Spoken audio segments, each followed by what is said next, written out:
Bonjour à vous tous et merci beaucoup d'être encore nombreux dans notre chaîne pour nous suivre. Que ce soit sur YouTube, que ce soit sur TikTok.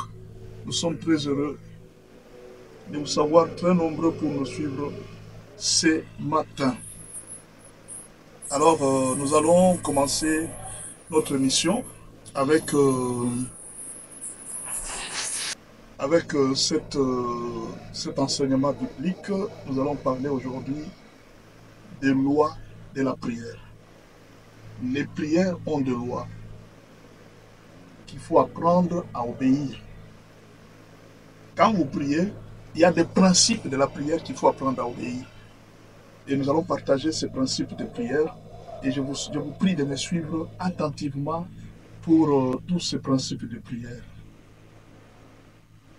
En dehors de parler, de prendre certaines disciplines, la prière exige des dispositions morales et spirituelles très fortes. Et voici ces dispositions morales et spirituelles que je vous demande de suivre. Première chose, prier, c'est obéir à un mot d'ordre. On ne prie pas selon nos sentiments,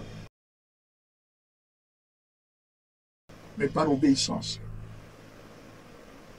Ça, vous devez le savoir. Il ne faut pas, non, je me décide de prier et alors je prie. Non, non, ce n'est pas comme ça. La prière, c'est l'obéissance à un mot d'ordre. Ne peut prier que celui qui obéit à un mot d'ordre. C'est un mot d'ordre, ce n'est pas vous qui vous décidez de prier, non. C'est un ordre qu'on vous a demandé de faire. C'est une tâche de votre travail en tant que chrétien. C'est un ordre.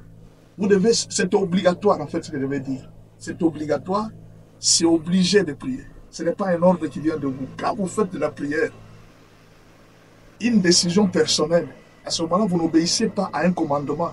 La prière n'est pas efficace. La prière, c'est l'obéissance à un commandement. Et ce que vous devez faire de la prière, ce n'est pas, on ne fait pas de la prière sa volonté. On fait d'abord de la prière la volonté de celui qui vous envoie prier. Et ça, c'est un problème. C'est un problème. Il y a quelqu'un qui vous envoie prier. Vous devez d'abord obéir. Pourquoi il m'a envoyé prier? Pourquoi je dois prier? C'est ça le problème. Vous voulez prier. C'est après votre ordre. C'est-à-dire, si le matin vous décidez de prier, je prie. Si demain je n'ai pas le temps de prier, je laisse. Non, ce n'est pas comme ça. Avec Dieu, on ne marche pas comme ça. Dieu, c'est un ordre. C'est comme, vous voyez, par exemple, je vous donne l'exemple dans la magie. Quand on vous dit de prier le matin, le soir, à tout moment, vous devez le faire, vous devez obéir. C'est ça la loi.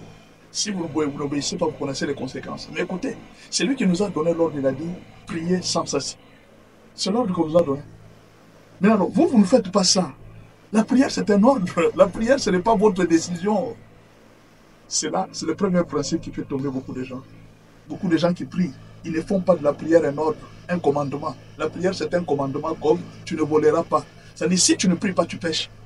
Ça, il faut le savoir. Tu ne pries pas, tu es en train de pécher. On ne prie pas selon nos sentiments, mais par obéissance. Obéissance aux directives des sujets et des lieux de prière, à Jérusalem, à la montagne, dans une famille. Obéissance à la maison divine donnée. Dieu vous a donné un lieu où vous devez prier. Dieu vous a donné aussi une mission. Obéissance au commandement divin. Si vous comprenez, la prière, c'est l'obéissance au commandement. Imaginez, vous avez la mission d'évangéliste. Votre mission, c'est être évangéliste. Mais vous êtes en train de prier Dieu pour qu'il vous amène aux États-Unis. C'est ça votre mission. Votre mission d'abord, c'est quoi? Vous devez obéir d'abord à votre mission, répondre à votre mission. C'est alors que vous commencez à prier selon votre mission. Mais vous priez selon quoi? C'est difficile, non? Vous priez selon quoi? Vous devez avoir une mission. Obéissance à la mission divine donnée. Obéissance au commandement divin. Proverbe 28, verset 9. Écoutez ce que la Bible dit. Si quelqu'un détourne l'oreille pour ne pas écouter la loi, sa prière même est une abomination. Vous comprenez? Si vous priez, vous n'écoutez pas la parole de Dieu, vous ne suivez pas la parole, vous n'obéissez pas au commandement, même la prière que vous faites, ça devient une abomination. 1 Samuel 15, verset 22. Samuel dit, l'Éternel trouve-t-il du plaisir dans des holocaustes et dans les sacrifices comme dans l'obéissance à la voix de l'Éternel? Vous pouvez jeûner même 10 jours, même 15 jours. Mais tant que vous n'obéissez pas à un ordre, à une mission qu'on vous a donnée, à quoi ça sert? Plusieurs personnes prient, mais pas comme obéissant à un ordre, mais priant pour chercher à accomplir leur volonté. Voici l'obéissance vaut mieux que le sacrifice, et l'observation de sa parole vaut mieux que la graisse des béliers. 1 Samuel 15, verset 26. Samuel dit à Saoul, je ne retournerai point avec toi, car tu as rejeté la parole de l'Éternel, et l'Éternel te rejette, afin que tu ne sois plus roi sur Israël. Dieu rejette Samuel, pourquoi? Parce qu'il n'a pas obéi à la parole de l'Éternel. Dieu rejette ta prière, pourquoi? Parce que tu n'as pas obéi à ta mission, à l'ordre qu'on t'a donné. Prier, c'est respecter un ordre, c'est répondre à un ordre qu'on t'a donné. Est-ce que tu réponds à cet ordre? Est-ce que tu es en train de répondre à l'ordre que le Seigneur t'a donné? Deuxième loi de la prière. La confiance, quel que soit ce qu'on voit. Quel que soit ce que tu vois, tu dois faire confiance en Dieu. Quand on n'a pas de confiance, on n'a plus de confiance en Dieu, la prière n'est plus efficace. C'est une loi de la prière. Première loi, l'obéissance à un mot d'ordre. Deuxième loi, garder la confiance, quel que soit ce qu'on voit. La confiance nous pousse à faire trois choses. 1. À persévérer. 2. À prier jusqu'à l'exaucement. 3.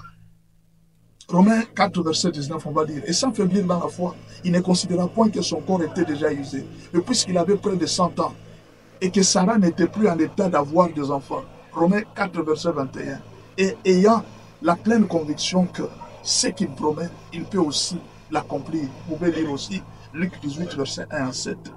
Vous devez persévérer. C'est une loi. C'est la confiance qui te pousse à persévérer. Dieu confiance en Dieu, je sais qu'il agira. Mais toi tu pries, tu n'as pas de persévérance. En fait, à quoi ça sert? Troisième loi de la prière, les œuvres de la prière. La prière doit être accompagnée par les œuvres.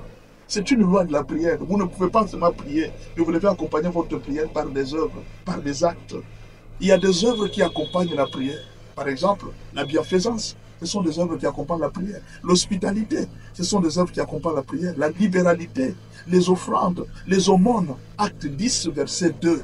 Suivez-moi très bien. Acte 10, verset 2. Cet homme était pieux et craignait Dieu. Ce n'était pas suffisant. La crainte de Dieu et la piété ne suffisaient pas pour cet homme. Avec toute sa maison, il faisait beaucoup d'aumônes au peuple et priait Dieu continuellement. Regardez les termes. Il priait Dieu continuellement. Il faisait des aumônes au peuple. Cet homme était pieux. Il craignait Dieu. La prière est accompagnée par les œuvres. La puissance de la prière dépend des œuvres aussi que tu accomplis sur le terrain. Il ne faut pas être quelqu'un qui prie mais qui n'accomplit aucune œuvre.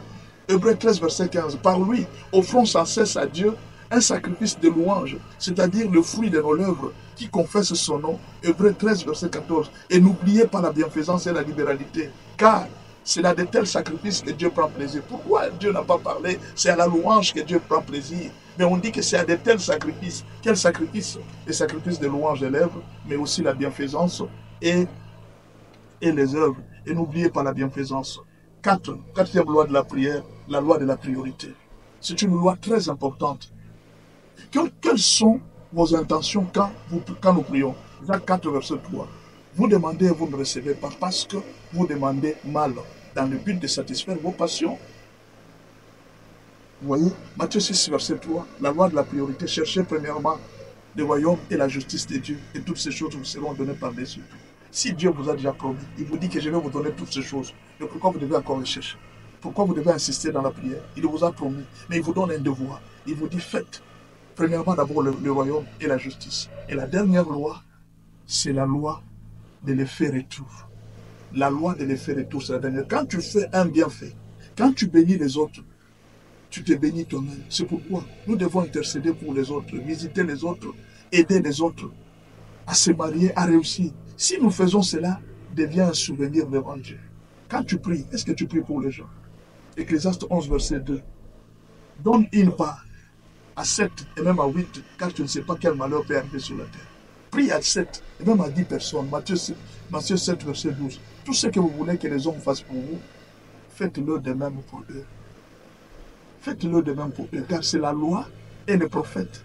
Nous allons passer à un programme complet de prières élaboré pour la cause 12 prières complètes. Et alors, il y a un principe de 12 prières complètes. Écris-moi. Et je vais t'envoyer ce programme de 12 prières complètes. Pendant 3 jours, nous allons essayer de prier selon la volonté de Dieu pour consacrer cette année, le reste de temps que nous avons sur la terre, dans le vrai du Seigneur. Voilà, moi c'est le pasteur Benjamin Aoka. Si vous avez besoin d'autres enseignements, continuez à nous suivre et à nous écrire à notre numéro Plus 243, 81, 86, 81, 652. Merci beaucoup et à la prochaine.